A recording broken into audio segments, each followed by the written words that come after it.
Can you say, "This is Dr. Amanda Zelahusky"? Why do we have to? Just try it. Oh, I can't. Deep breath. Okay. This is Dr. Amanda Zelahusky. Lindsay Malloy. Ah! Now, wait, say Dr. Lindsay Malloy. Dr. Lindsay Malloy. No, come back. This is Dr. Lindsay Malloy. Welcome to the podcast. One more time. And then after that, can we have a candy after? No. Please, Mommy. Okay, ready? Pandemic Parenting Podcast. Excellent. Welcome to the Pandemic Parenting Podcast. I'm Dr. Amanda Zelahusky. And I'm Dr. Lindsay Malloy. We are two psychologists, scholars, and moms, and together we are the co-founders of Pandemic Parenting. We're here to share science-based research and help all who care for kids navigate this challenging time together. This week, we're actually returning to a conversation we had back on January 28th of this year, 2021, on the topic of supporting teen mental health during COVID-19. So the audio you're going to hear came from a live webinar we hosted with guest experts, Dr. Elizabeth Kaufman, Dr. Christopher Drapeau, and Laura Sanders Morris. The webinar was moderated by Charlotte Whitvote, a high school student from Indiana. So with May being Mental Health Awareness Month in the United States, it felt like a good time for us to revisit this conversation. I really appreciated hearing these experts distinguish between normal teen mood changes and more concerning signs of depression, including when it's time to get help for your teen. And I especially enjoyed our teen moderator giving us reality checks about what teens actually think about the strategies we discussed. Absolutely. So in addition to that, our guest experts helped us put together an extensive set of resources to help answer questions like, what treatments exist for decreasing the risk of a suicide attempt? How do I have a conversation about suicide with my teen? What signs might indicate that my loved one may be thinking about suicide, and more? You can find these links in the show notes and on our website at www.pandemic-parent.org/resources. Now, on to the conversation about supporting teen mental health during COVID-19. Thank you, everybody, for joining us tonight. We're really excited to be having this conversation, a much needed conversation, and I'm sure it will be a very interesting conversation.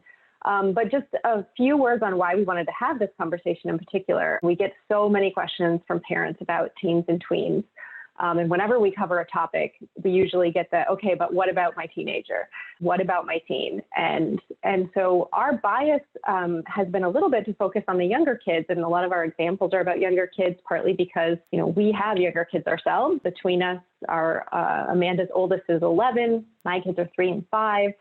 So we really wanted to bring that focus to teen mental health tonight. And there's some evidence that parents of younger kids are struggling more, probably because younger kids need more attention and more hands-on. But there really are a lot of issues that are facing teens right now and parents of teens. They're more self-sufficient, yes, but they also have very different socio-emotional needs than our younger kids. So we really wanted to put that spotlight on teens tonight.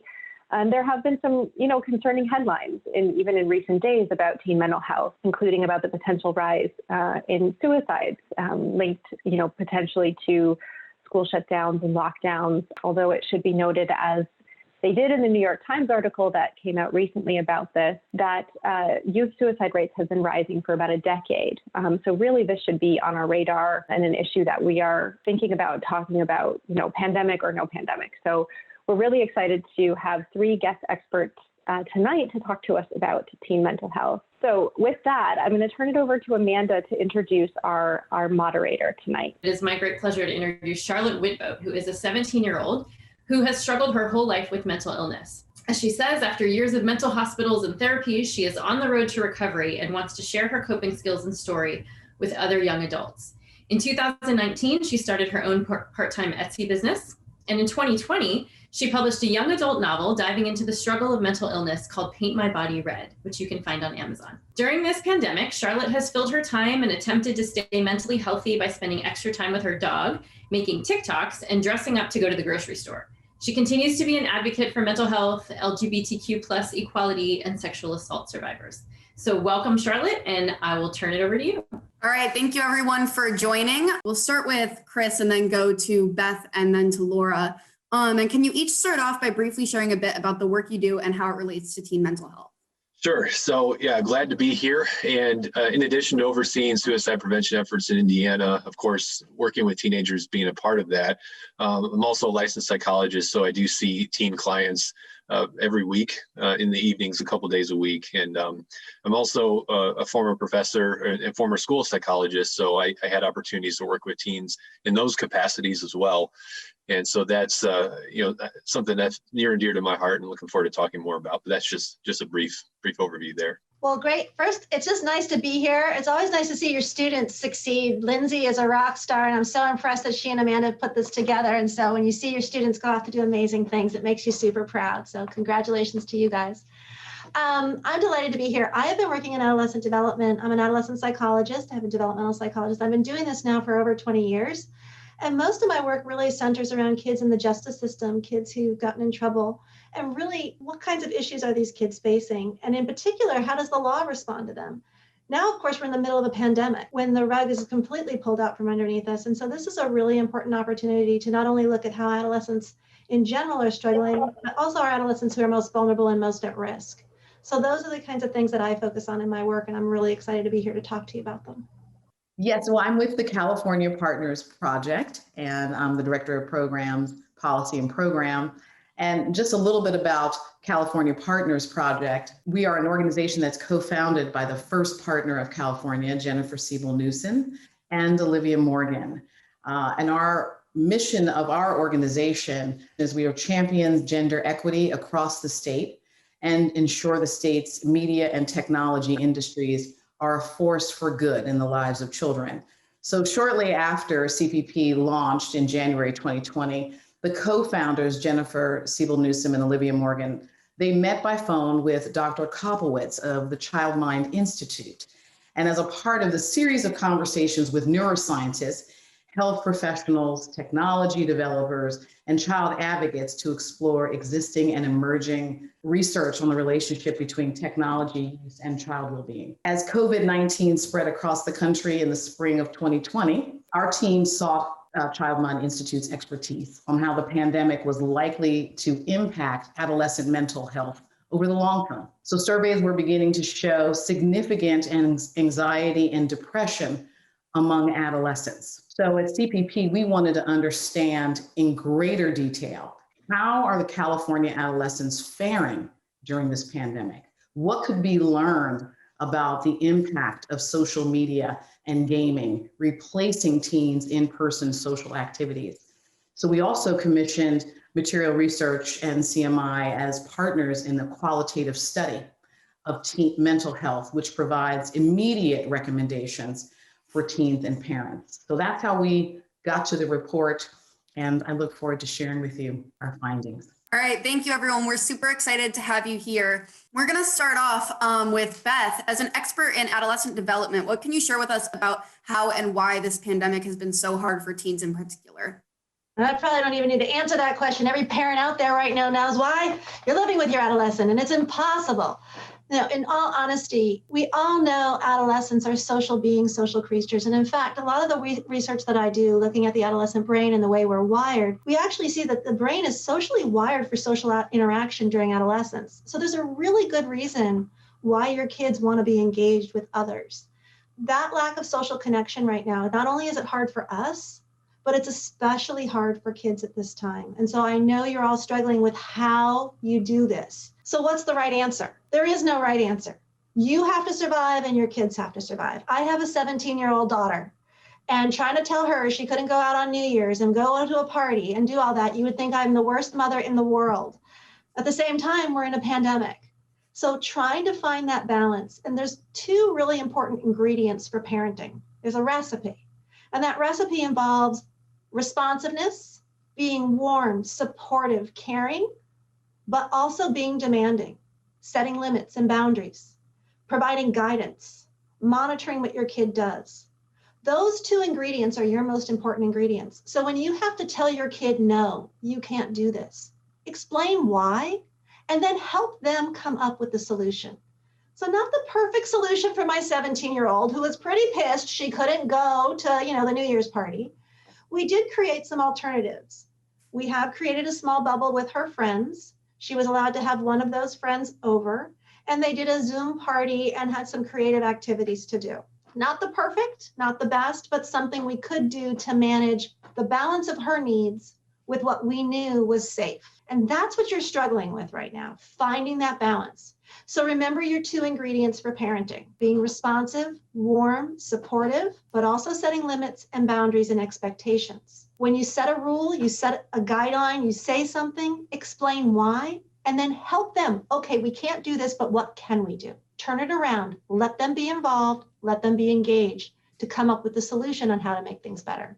Because they need that interaction just as much as we do. But she didn't want to go to Disney with her mom's grad student? Like, that's not cool anymore? Totally not cool, Lindsay. You're out. Heartbreaking. Okay. I love what you're saying about that too, Beth, because I know for me, it's really, I feel like a lot of times when we're trying to resolve conflicts, whether it be with kids or with anyone in general, a lot of times I hear parents say no, and that's it. And so I love that you brought up like offering a solution, because it feels so much less like they're just saying no for the heck of it. When my parents will say, okay, I understand this isn't going to work for XYZ reasons, but this might be a good alternative, because it seems like they actually want to work with me and are trying to find a solution and middle ground. And I find that really helpful too. So Christopher, you study suicide risk and suicide prevention. How can parents know when their teen might have crossed a line from being depressed to potentially being suicidal? And part 2 of that question is, what should parents do if their child expresses suicidal ideation or tendencies?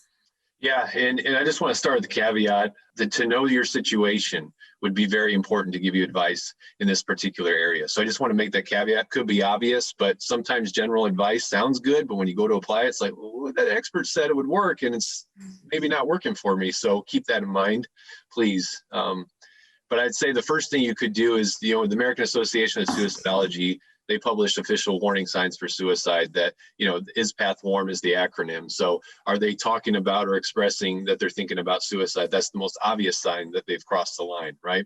Are they also engaging in substance use at a degree that's irregular for them? Are they more anxious than usual, angry, withdrawn? Are they not sleeping well? So there's a number of signs, but you need to also know that there is research showing that these official warning signs, they don't necessarily translate across all cultures. So it is possible that you may not see those warning signs, and you may have a teenager who's thinking of suicide. So my recommendation is to think about something that David Jobs, who's the creator of the Collaborative Assessment Management and Suicidality, he says to find the personal drivers of suicide. So rather than making assumptions about why your teen may be thinking about suicide, try to figure out what they feel like is driving them toward it. What are their personal warning signs?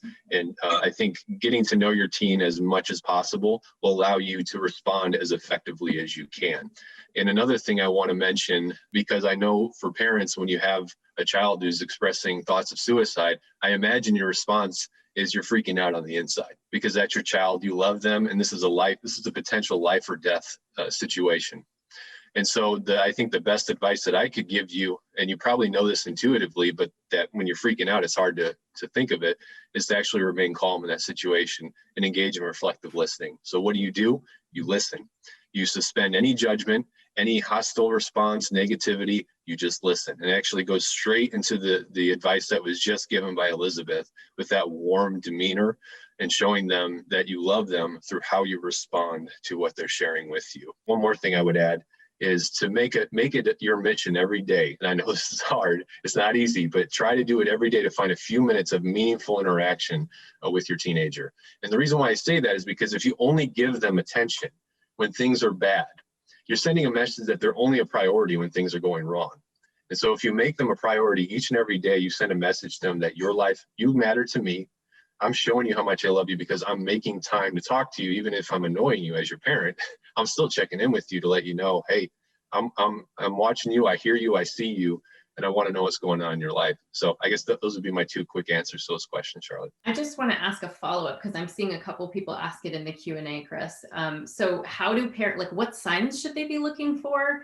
And then what do you do when your child is saying out of anger, at you or the world or whatever, that I want to kill myself? Like, how do we tell when to take this seriously? I would always take it seriously. I would never try to assume what your teenager is thinking. unless they are telling you what they're thinking. So I would take it as that. And okay, I've talked to many parents about this, and I've heard an expression that, oh, they're just doing it for attention, right? They're just saying it to get my attention. Well, guess what? If you give them attention every single day, regardless of what's going on, they may not have to go to that length to get your attention in the first place. So that could be a sign that there's something wrong with the relationship at home. It's just something to think about. But some of the signs, like I shared about the warning signs, just trust your gut. If something feels off, I would check in. But like I said, I would try to check in daily so it doesn't look like I only care when everything's, going to hell, so to speak. Yeah, thank you for that answer, Chris. And I know some of the first mental health stuff I struggled with was suicidal stuff. And I think, especially these days, there's a lot of throwing around mental health terms of I'm so bipolar and I'm so OCD and I should just kill myself and whatever. But I know for me, now that I'm in a good mental state, I didn't realize how much of those things I said were really just me deflecting what I felt. I don't think it was necessarily, I'm going to off myself tonight, but I think it was that underlying feeling of constantly feeling like I didn't have a worth or value in this world. And so I think even if your kid is doing it for attention or whatever, they still have an unfulfilled need. And I think that it's important to know just because they're not going to do anything tonight doesn't mean that it's not some deep issues they're struggling with. And I liked how you were talking about, just really listening to your kid too, Chris, because I know for me, when I expressed suicidal ideation to my parents for the first time, they had no idea what to do with that. Like, what do you do with that? But the biggest thing to know is that for me, when I expressed that, it's because I wanted help and I didn't know how to get it and I didn't know what to do. And I was just scared because something was wrong in my head and I didn't know what to do with that, like who wants to kill themselves? That's so weird. And so it's important to just remember, like, this is their way of reaching out, regardless of what it looks like. One more thing to share on that is that, I think people have a tendency to be hesitant when they're thinking about suicide because they want to know how the person's going to react because it's an intimate thing to share. You don't know how people are going to respond. Inpatient hospitalization is also a loss of autonomy. So there's a lot of things that I think people are thinking about before they disclose. And so I just wanted to make this point that Charlotte, you reminded me of when you were talking is when we respond calmly and we send the message that we're a safe person to talk to about this, that increases the likelihood that if it happens again, they will tell us. But if we react in a way that makes the person feel like we're judging them or looking down on them, what you've effectively done is you've cut yourself off from having the conversation again. And so I think that's the one thing the parents that don't want to do because you want to make sure your child's okay, but also you need to make sure those channels of communication are open. And so I would even follow up with your teen and ask them, how did that go when you had that conversation? When they feel calmer, could I have approached that better? And that feedback will allow you to actually deepen that relationship and have a more effective conversation later if you happen to say something that comes across negatively. So I'll stop there though. All right, thanks, Chris. I love what you added to that. So moving on with Laura, your organization partnered with the Child Mind Institute to study the effects of the pandemic on teens specifically. So what were the results of some of the studies you did and what exactly did you find? Well, we found a few things that were surprising to us initially. And one is the sense of loss and that the adolescents really understand that they have lost this time frame in their lives in terms of their identity. For the athletes, a tremendous loss. If this is the year that they were looking for recruitment, it might be their last year of high school. There goes the prom. They finally, a student may have just gotten a role in a play and was excited, but that we look at what has happened to them as grieving. They are tremendously sad. And what we found in our finding is that social media and gaming is the replacement of community for them. We had a 16-year-old young woman who said, I really miss seeing friends in the hallway. I didn't realize how much just seeing someone walk along the hallway, how much that meant to me. So the day-to-day, they're clinging to clinging to social media and their gaming. And what we also found is that parents didn't really have a true sense of how many hours their kids are online. There's a thought that, maybe they're on for 4 hours. And we also found that with some of the teens that they didn't realize how long they were also on. And so when we looked at it, some of them were on 12, 14, 15, 16 hours a day. So the screen saturation that we're talking about that the teens would then start using the technology as a sedative. So after they've gone on the online schooling, they may take a break to get something to eat. Then they're on for social media and could be scrolling. The girls could be scrolling for 6-7 hours on TikTok. The boys are gaming and having these disposable friendships. They meet in the community, and then maybe, 3-4 weeks later, they're not really friends necessarily, but that's how they're meeting their friends. But one final thing is the technology is often a sedative. So at the end of this day, and they're ready to go to bed, well, in order to unwind, they're watching Netflix. So it's a full-on day, and that's why we're referring to screen saturation. We do offer some tips as well within our toolkit that I'd like to talk about later. Thank you, Laura. So yeah, really interesting findings. And I just wanted to note 2 things that you said or brought up, right? Students and youth who've lost their sports seasons and are grieving that, as well as the screen time issue, that those are 2 of the previous topics we've tackled in these pandemic parenting exchanges. So we encourage you to go check those out, because we had long conversations for the exact reasons you mentioned. Like, these are things that, kids are really struggling with right now. So thank you for the work you did on that. Yeah, that's awesome. Thank you for everyone for sharing about that. And this is kind of related to what Natalie asked in the chat. How do you engage with a teen? I'm going to direct it towards Beth first, and then everyone else pitch in however you're feeling. But how do you engage with a teen daily, like Chris was suggesting, when they're avoiding you or spending all their time in their room, or, either the lines of communication aren't the best, or you just don't have that good relationship with your kid? Engaging with a teen is always fun and always a challenge, right? So you got to have some fun with it. You have to remember, adolescence is a time of autonomy development, building that independence, becoming your own person. It's also a time of figuring out who you are. And part of that self-exploration is by meeting other people and doing all those other things. So media and social interaction, like, that's what they're using right now to do those things. And it's normal and it's okay. And we're in a very weird situation. So give yourself a break again. It's okay to do some things a little bit differently right now. That said, how do you get them engaged? I'll tell you what I'm doing in my house. Dinner time is a rule now, because where else are you going to go?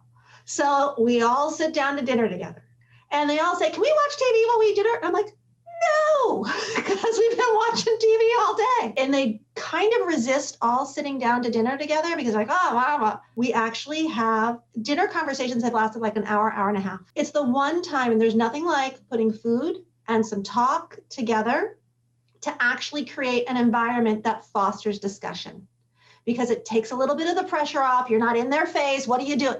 You're eating dinner.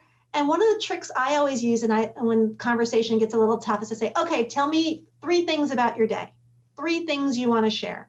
Some people do the highs and lows. That's a choice too. I just let them pick 3 things. Forces some discussion, forces them to think about 3 things that happen in their day, and then we can pull on those things. So concretize it a little, make it simple, make it fun, food, engage with dinner time. And that's how we've been able to work it in my family. Another great example is when you do have to drive somewhere. Sometimes the best conversations happen when you're driving or walking. Research actually shows that when you're side by side and walking, you actually have more open conversations.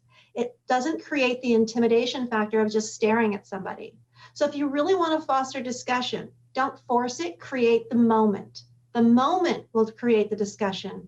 But if you force it, you're going to get that resistance. But if you say, hey, let's walk the dog, you're walking side by side, discussion will follow. So create the moment and you'll get a discussion. And along those lines of creating the moment, what we also found with physical activity, we found that 65% of our kids are not moving at all. So what Dr. Kaufman is discussing is coming up with these ideas. And that's part of what's in our expanded toolkit, is we have tools and recommendations and suggestions for teens as well as for parents. And becoming active, the modeling. I know in my household, I have a 12-year-old and a 16-year-old, and one is super athletic and the other one is the artist. He's right now making a costume he's designing for himself. So he knows how to take care of himself in creativity. However, he hasn't done anything physical all day long. And I realized as a parent, and after this study, I have to be the role model, because I wasn't doing anything either. I'm working all day at home. I'm fortunate enough to be able to work at home. However, what that means is my screen saturation is also intense. And so I can't keep saying to him, you need to get off when I'm on also. What I've done a little differently is started moving, started practicing yoga in the house, asking them to join me. Not easy to do, but as Dr. Kaufman said, it's a step towards. I think that's great, Laura, because creating those moments, and God knows exercise is one of them we definitely all need. But Natalie, you asked a really good question really quickly. What if they say they're not hungry and leave dinner after 5 minutes? My son's done that a couple times, and I'll say, that's fine. You don't have to eat, but this is family time, and this is important. So we're going to sit here. You can sit, you can leave, but you got to stay in this area. If you want to sit over there, if you want to sit here, but this is our moment. You don't have to eat, but you do have to just be with the family. And just to hear other people having a conversation might bring him in. It's not easy. My son did the same thing to me for a while, so I get it. And you just keep trying. So my oldest is 5, so I'm not there yet. I've got 3 girls, so it's coming, is what I'm told. But working with teenagers as a therapist, though, there's times where I work with youth who they don't want to talk to me. So how do you get them to open up? They want, being in the office is the last place they want to be. So I found that getting engaged when they do open up, getting engaged and giving them time to explore what they're interested in.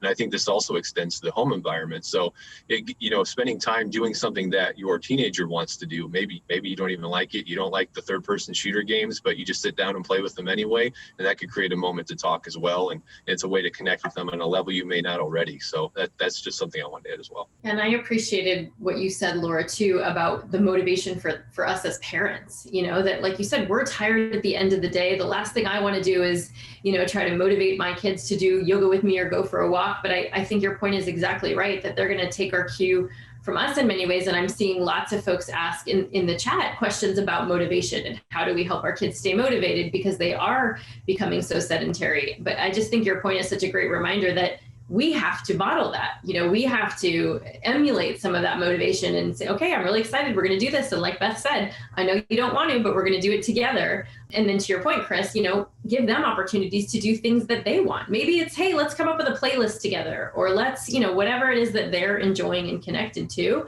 We also have to offer the opportunities for them to direct that engagement. We have offered YouTube's in our report, from Bollywood dancing to hip hop to square dancing, a range, Irish dancing, the whole gamut.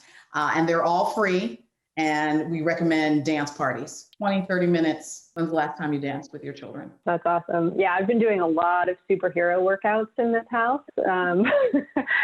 And yeah, I'm like Chris, my oldest is 5. So I do remember Amanda saying, though, what Beth was saying, as well, about being side to side and the idea of a conversation being much less intimidating if they're in the car, or maybe they're even in the back seat. And it's just somehow that psychological barrier is down and it becomes a little bit easier to share. For me, it's like laying in bed with my 5-year-old next to him, and he asks some of the most, hilarious and bizarre questions. But I realize probably most teenagers are not wanting their parents to lay next to them as they fall to sleep, which don't tell me that, because it makes me very sad to think about. Someday he won't want me to lay next to him when he's falling asleep. Anyway, sorry. I'm having a moment.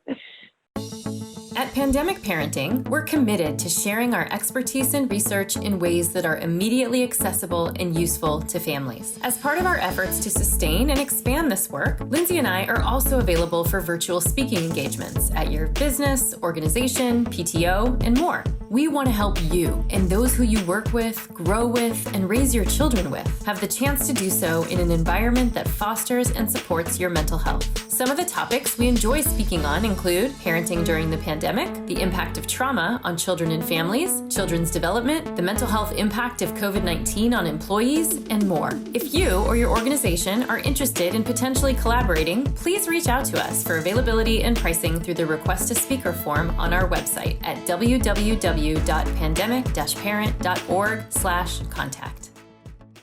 Just to add a little bit of a 17-year-old's perspective, I don't know, if my parent came up to me and said, "Oh, come on, we're gonna go walk the dog together, honey," I'd very much be like, "I'm watching Netflix, bro. Like, leave me alone." So I think a good tip too that I think would help me is if you know what they're interested in and they're sitting at the dinner table going, "Well, why do you care what's happening with my day?" or I'm not even hungry, or, whatever other things. I know for me, it's helpful if someone asks me about something I'm really interested in. So like, for example, I might not, like, my brother does a lot of video games, whatever. And I don't think he'd be too happy if my mom sat down with him and was like, oh my God, let me in on your Call of Duty.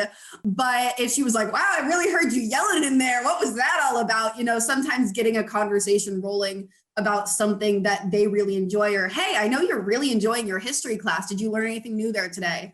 Rather than just asking the generic questions might get them a little bit more engaged and excited about whatever's happening. So I'm going to direct the next question at Chris to start, and then, again, wherever it goes.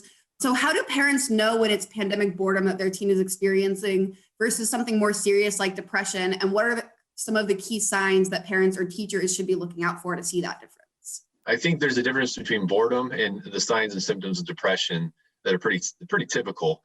And so, if you just think about what those signs are, so a feeling of sadness, right, almost every day, a loss of interest in things that used to be of interest, right, withdrawal, problem sleeping, thinking of suicide, so appetite changes. If you see anything like this that's out of the ordinary, like I shared earlier, I would check in just to see what's going on. And if they say it's boredom and you don't see any other classic signs of depression, then maybe it is boredom. But like I said earlier, I would check in every day, still see how they're doing and how we can engage with them, kind of, Charlotte, as you were pointing out, just be interested and show our love through what we do.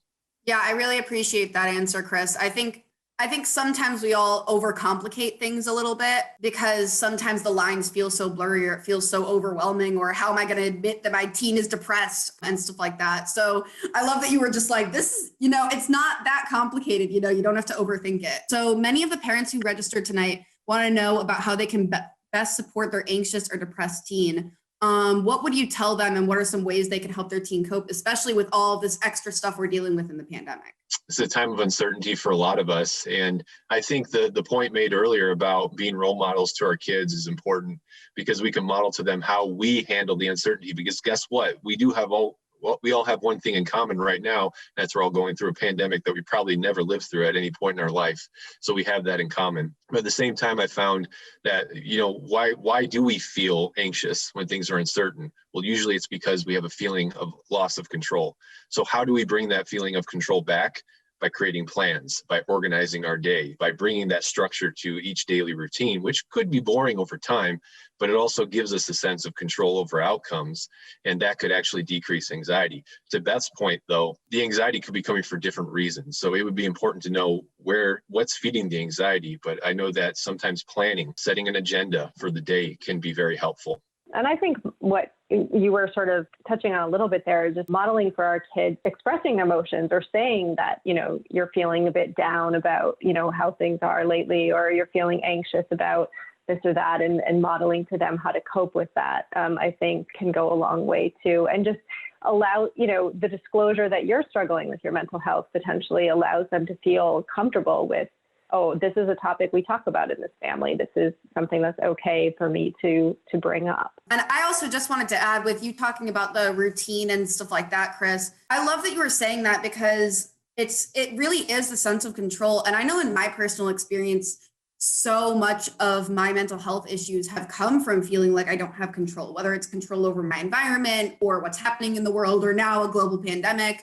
And, that causes a lot of, whether it be eating disorders, self-harm, any of that stuff, even just general depression. I think Beth was saying earlier, we're finding our sense of autonomy. And so I don't think most teenagers are as anal as I am, but I definitely think looking for those ways to make them feel like, even like we were talking about earlier with letting your kids make the decisions of things and just saying, hey, here are some alternatives and stuff like that. Even making that choice makes you feel a little bit more in control and powerful. Going over to Beth, how can parents, teachers, et cetera, help teens who feel disconnected and don't really know what the meaning or purpose of all of this is right now? Well, I think one of the ways that we found was to simply not blame the teens for their coping mechanisms.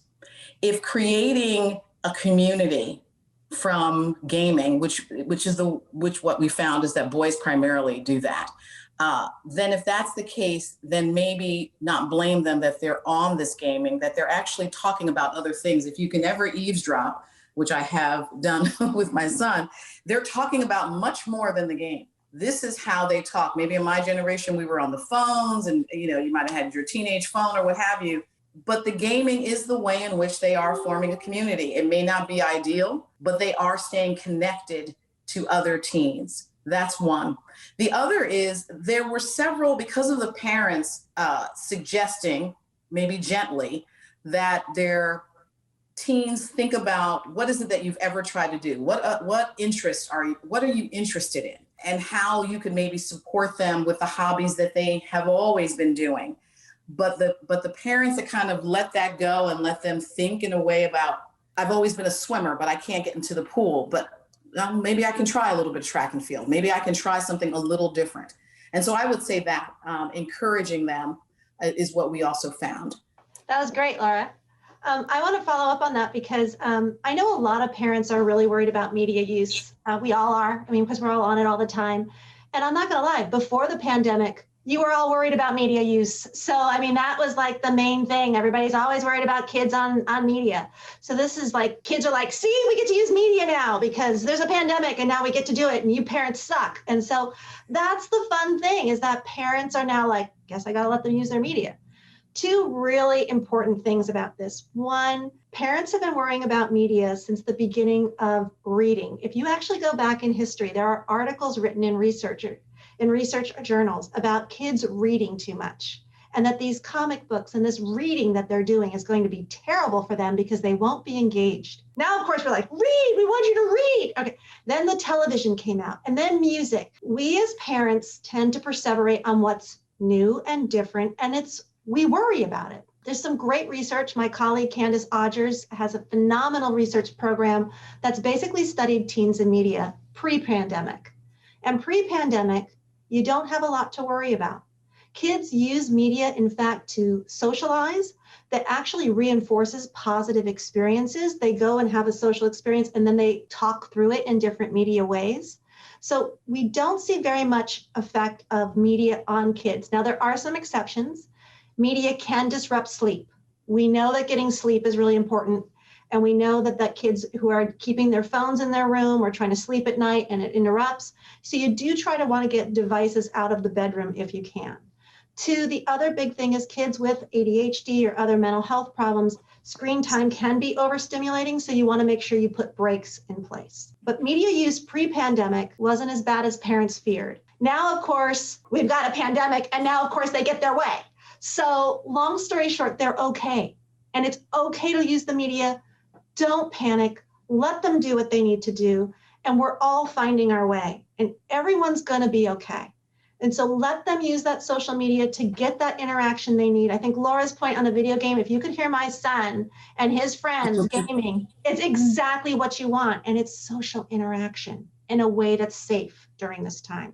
So give yourself a break. The media use is okay. And to be honest, it was really okay pre-pandemic too. So if you need the research sources, you know where to find Lindsay and Amanda. They'll get them to you. Yeah, thank you so much for bringing that up, Beth, and for all that reassurance. And I just want to say, every expert we've talked to about this very topic has said the same thing, that, give yourselves a break, give your kids a break. We are in an unprecedented situation. And so thank you for that reassurance again. I think parents really can't hear that enough right now. So. Yeah, and I think regardless of the pandemic, sometimes we get really caught up in making sure to do the right thing. And the truth is, at the end of the day, all parents are just doing the best they can. And I know for me, there has been a point where I'm like, yeah, I guess I got to cut them a little bit of a break. This is harder than I used to think. Final, big question. And I'm going to direct this one to Chris. How can parents who have to work outside of the home monitor their children who are stuck at home, especially if they're not able to afford or have access to healthcare? Or to childcare? Yeah, this is a tough question to answer. I'll just say that, just to be honest with you. And I don't know if it makes sense to have check-ins. I don't, obviously you want to have a relationship of trust with your teenager. You want to show them that you believe in them and that they can do things on their own. But maybe actually, now this is what's coming to mind, is maybe sitting down with them and saying, hey, I just want to check in with you every now and then while I'm gone, just to make sure everything's okay. can we come up with a system that works for both of us? And then that allows them to have the autonomy decision making. You both come to something that you agree with, that you feel safe about. But I'm also curious to hear what Beth and Laura think about this question as well. I think Chris hit it right on the money. I mean, kids need independence. They need to be given responsibility and the respect. You treat kids with respect, and they hopefully will in turn show you that respect. Now, of course, adolescents are going to make mistakes. We all know this. We all were adolescents. We all made those mistakes. You all know what you did. So you know what's possible. So that said, how do you create safe risk-taking? How do you create an environment that allows your child to explore, to take those risks, but in a safe way? It's by providing those two ingredients again. You want to be warm and responsive, but you still have demands and expectations, and they need to be able to meet those expectations. And when they don't, there's consequences. And I think one of the things we want to make sure we do is provide them with the opportunities to learn from mistakes when they make them, and then to figure out the next steps to go from there. So it's a learning process for both of you. And I think setting out goals ahead of time and letting be part of that goal setting, I think Chris's point's right on target on that. Laura, do you have anything to add? You know, I agree with everything that they're saying. And I also think the way in which, and I think it's been covered, but the way in which we are viewing their usage, again, I get back to that, of tech, particularly of social media. And one of the findings that was surprising to us was around TikTok, particularly for girls. We had a couple of our teens say, listen, I live for TikTok. I get everything from TikTok, my news, I figure out everything from fashion. They see the celebrities. There's a real connection of what they're finding in TikTok. And part of it is that they're not being judged. And when they're looking at often maybe like an Instagram, if it's like they feel pressure to be on the runway, you know, or the red carpet. It's a curated experience. And so I think maybe to add to that, what is it in the social media that they are attuned to, like the TikTok? What is it that they're getting from it? Is it that they're not being judged? Is it that they're able to just be themselves and dance and be silly? And so I think as a parent, what are we able to help them remain silly and fun and not judge them? I think that's one of the things to think about. Yeah, I think that's great, Laura. And just to put myself on blast real quick, I just looked at my phone to see what my time, like my screen time is. And I spend on average, and I know my parents are watching this, on average 3 hours a day on TikTok. And I feel pretty okay. So I'm not saying that's the best thing, but it's not the worst. And I seem like I'm turning out fine so far.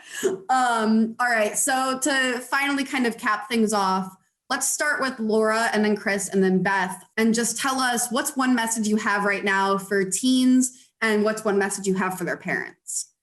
Well, the one message that I have that I think we did not cover is to really take a look at our sleep habits. That came out in our report. It is one of the areas in our expanded toolkit that we are suggesting.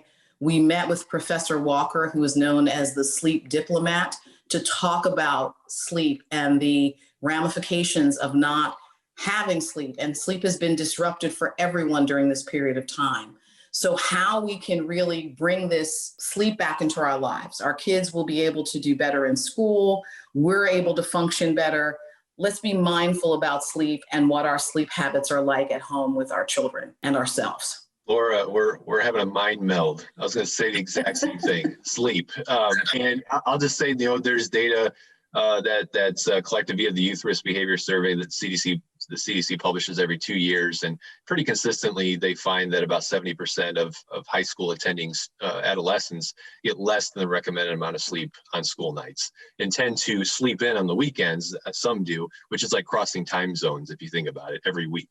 So yeah, sleep is a major issue. And I was a therapist in a residential high school for gifted and talented students, and I would have students would come in and brag like, I'm in straight A's. I'm only getting like 4 hours of sleep a night. Do you understand what you're doing to your memory?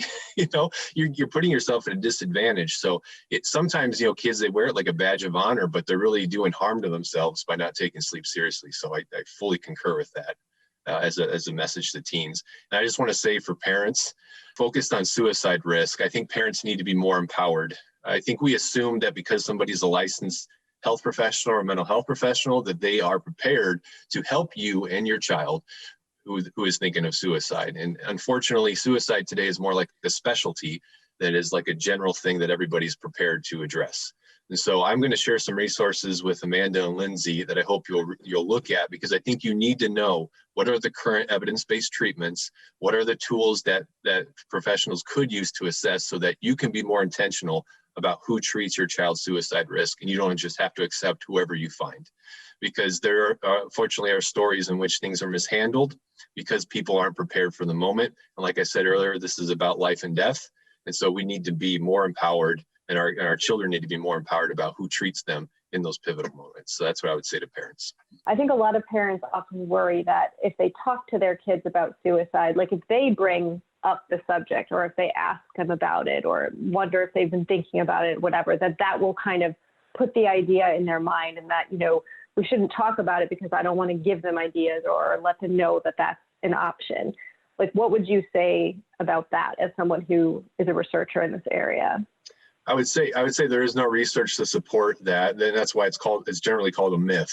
Obviously, if somebody's thinking about suicide, I don't think they just woke up with the thought, or if you brought it up, they thought, oh wow, that's an interesting idea. I might think about that some more. Typically, if somebody's thinking of suicide, it's been on their mind, and there is this assumption, and there's evidence for and against this. And I know I'm trying to be quick because of time, but it's often assumed that suicide's impulsive.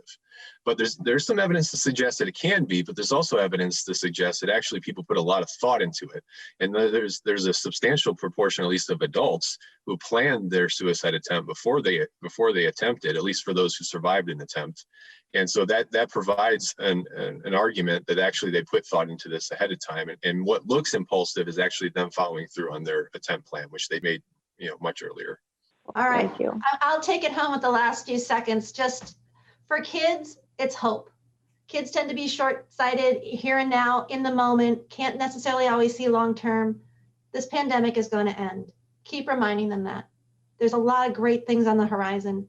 Don't focus on just this right here and now. Keep reminding them of what's going to happen. Keep them future-focused. Keep them on task for what's coming. The world will open again. It will be okay. And to parents, most importantly, you've got this. It's hard. It's not easy. We're all struggling, but you got it. Your kids are great. You're great. You're all doing great. We're doing the best we can, and we'll all get through this. Thank you. Now I am actually going to take the mic back from Charlotte, because I want Charlotte to answer this question too. And so while she's doing that and thinking of her answer, I'd also encourage all of you who joined us to please take a minute and fill out the feedback survey that Victoria is going to pop right into the chat. We really value your feedback. We want to know what other topics you want us to tackle. So please take a few moments to fill that out. And so Charlotte, what is one message you have right now for your fellow teens? And what message do you have for their parents? I think for teens I know for me, the most helpful thing has just been going back to the basics. Why am I worrying about my grades in school when I haven't eaten today? Going back to the basic self-care things that you need to do to function well. And sometimes I forget those. And also, we have to be extra kind to ourselves and extra patient with ourselves. And for parents, I would remind you to not hold your teen to standards you don't hold yourself to, because at the end of the day, we're all just human, and it doesn't make sense to hold your teen to a standard that you don't accomplish either. And sometimes I feel like we expect a lot out of our household dynamics.